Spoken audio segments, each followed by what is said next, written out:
প্রধানমন্ত্রী নরেন্দ্র মোদী আজ ৬টি নতুন বন্দে ভারত এক্সপ্রেস ট্রেনের সূচনা করবেন। এর মধ্যে এ রাজ্য পাচ্ছে ৩টি। আরজি করে কর্তব্যরত তরুণী চিকিৎসকের খুন ও ধর্ষণের ঘটনায় দেরিতে এফআইআর করার ও প্রমাণ লোপাটের অভিযোগে ওই হাসপাতালের প্রাক্তন অধ্যক্ষ ডাক্তার সন্দীপ ঘোষ ও টালা থানার তৎকালীন ওসি অভিজিৎ মণ্ডলকে গ্রেপ্তার করেছে সিবিআই। মুখ্যমন্ত্রী মমতা ব্যানার্জির সঙ্গে গতকাল জুনিয়র চিকিৎসকদের আলোচনা ভেস্তে গিয়েছে। অব্যাহত থাকছে ধর্না। রাজ্যের পশ্চিমাংশের জেলাগুলিতে আজ ভারী বৃষ্টির পূর্বাভাস দিয়েছে আলিপুর আবহাওয়া দপ্তর। আইএসএল ফুটবলে গতকাল ইস্টবেঙ্গল তাদের প্রথম ম্যাচে বেঙ্গালুরু এফসির কাছে পরাজিত হয়েছে। আসছি বিস্তারিত খবরে। পশ্চিমবঙ্গ আরও ৩টি নতুন বন্দে ভারত এক্সপ্রেস ট্রেন পেতে চলেছে। এগুলি হল ভাগলপুর হাওড়া, গয়া হাওড়া, রাউরকেলা হাওড়া।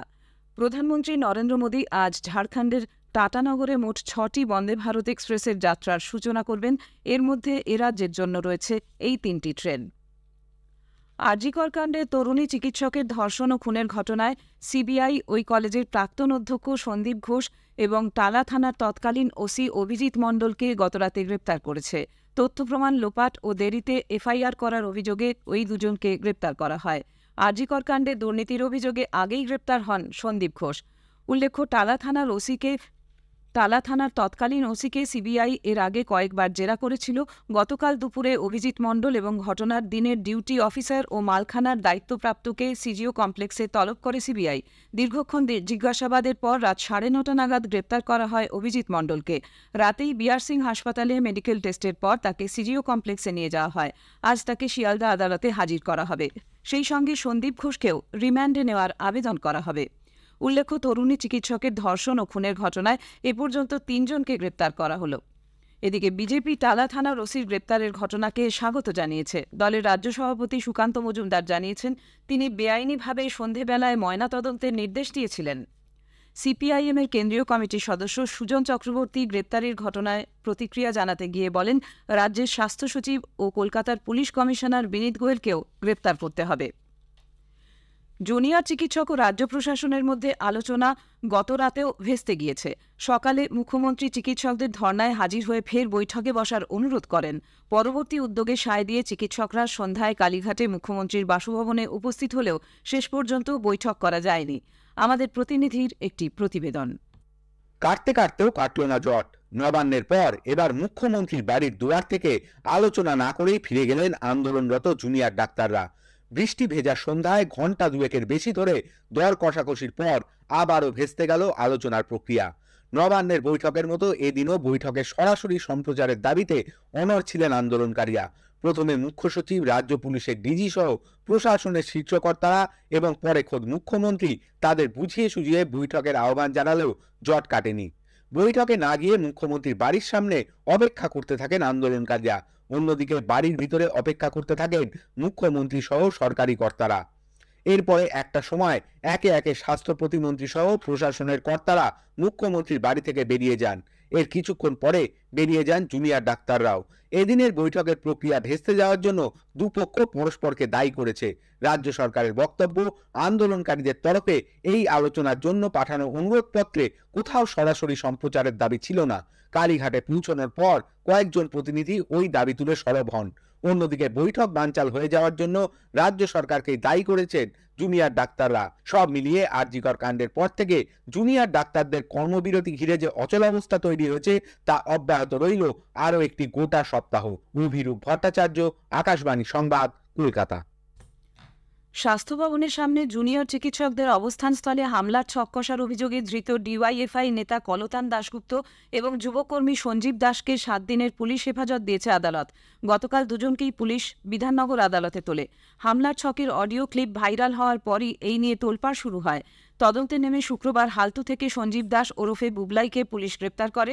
তাকে জিজ্ঞাসাবাদ করেই বাম যুবনেতা কলতানের নাম উঠে এসেছে বলে পুলিশের দাবি। এরপর গতকাল ভোরে লালবাজারের অদূরে ফিয়ার্স লেনে বাম কর্মী সমর্থকদের অবস্থানস্থল থেকে বাড়ি যাওয়ার পথে টালিগঞ্জ ফাঁড়ির কাছে কলতান এবং আরও এক সিপিআইএম নেতা সংগ্রাম চট্টোপাধ্যায়কে আটক করা হয়। জিজ্ঞাসাবাদের পর সংগ্রামকে ছেড়ে দেওয়া হলেও কলতানকে পুলিশ গ্রেপ্তার করে। উল্লেখ্য, তৃণমূল কংগ্রেস নেতা কুণাল ঘোষ এই অডিও ক্লিপটি প্রকাশ্যে আনেন। কলতানের গ্রেপ্তারের পরই বিধাননগর পুলিশ কমিশনারেটের ডিসি অনিশ সরকার সাংবাদিক বৈঠক করে জানান, ভাইরাল ওই ভিডিওর ভাইরাল ওই অডিওর টেকনিক্যাল পরীক্ষা করা হয়েছে। এর সত্যতা নিয়ে কোনো সংশয় নেই বলে তার দাবি। অভিযুক্তদের বিরুদ্ধে বিভিন্ন ধারায় মামলা রুজু হয়েছে। এদিকে কলতানের দাবি তার বিরুদ্ধে ষড়যন্ত্র হয়েছে। আসল আন্দোলন থেকে নজর ঘোরাতেই এই পদক্ষেপ বলে তার অভিযোগ। শহরে নাগরিক নিরাপত্তা ও সুরক্ষা সুনিশ্চিত করতে কলকাতা পুলিশ একটি মোবাইল অ্যাপ আনতে চলেছে। নারী শক্তি নামের এই অ্যাপের মাধ্যমে বিপদে পড়া নাগরিকদের প্যানিক বাটন টিপে সাহায্য চাইলে তা ভবানী ভবনের এমার্জেন্সি রেসপন্স সার্ভিস সিস্টেম ও 100 ডায়ালের কন্ট্রোল রুমের মাধ্যমে পুলিশের কাছে পৌঁছবে। এরপরে বিপদে পড়া ব্যক্তির নাম, পরিচয় ও তার ভৌগোলিক অবস্থান দেখে পুলিশ দ্রুত সেখানে পৌঁছে যাবে বলে লালবাজার সূত্রে জানা গিয়েছে। স্থানীয় সংবাদ শুনছেন আকাশবাণী কলকাতা কেন্দ্র থেকে। আলিপুর আবহাওয়া দপ্তর জানিয়েছে, আজ থেকে বৃষ্টি কমবে দক্ষিণবঙ্গের জেলাগুলিতে। তবে পুরুলিয়া, ঝাড়গ্রাম, পশ্চিম বর্ধমান এবং বীরভূমে ভারী বৃষ্টি হতে পারে। বাকি জেলাগুলিতে ভারী বৃষ্টি সংক্রান্ত আর কোনো সতর্কতা জারি করা হয়নি।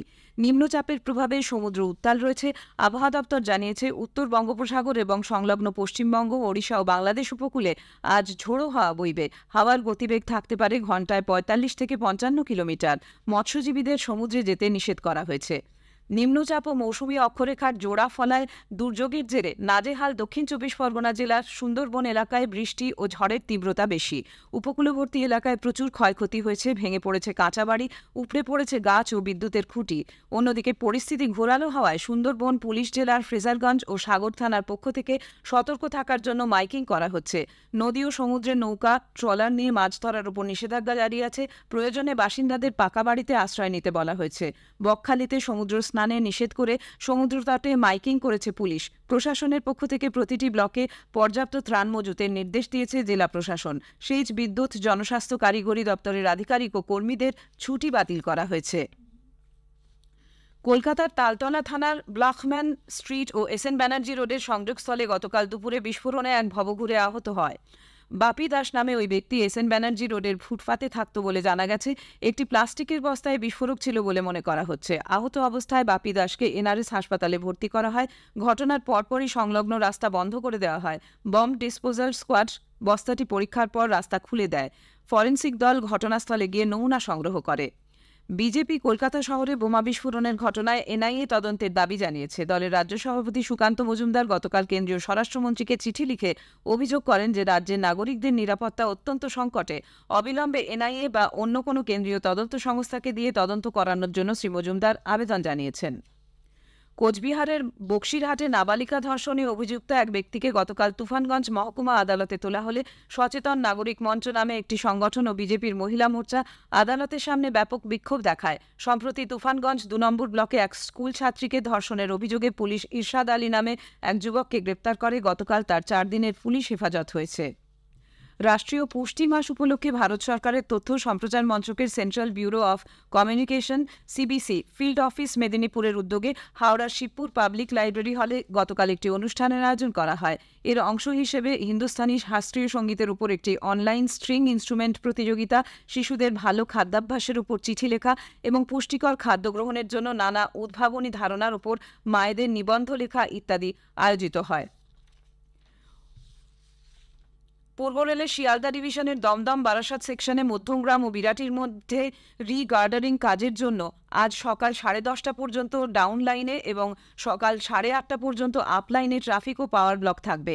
এই কারণে আজ 34টি ইএমইউ লোকাল বাতিল থাকবে। এছাড়াও আজ কয়েকটি ট্রেনের যাত্রা সংক্ষিপ্ত করা হবে। আসন্ন উৎসবের মরশুমের জন্য কেনাকাটায় যাত্রীদের যাতায়াতের সুবিধার্থে মেট্রো রেল কয়েকটি শনি ও রবিবার অতিরিক্ত ট্রেন পরিষেবা দেওয়ার সিদ্ধান্ত নিয়েছে। আগামী শনিবার অর্থাৎ 21শে সেপ্টেম্বর, 28শে সেপ্টেম্বর এবং 5ই অক্টোবর ট্রেন পরিষেবা বাড়ানো হচ্ছে। একইভাবে আজ 15ই সেপ্টেম্বর, 22 এবং 29শে সেপ্টেম্বর বাড়ানো হবে ট্রেনের পরিষেবা।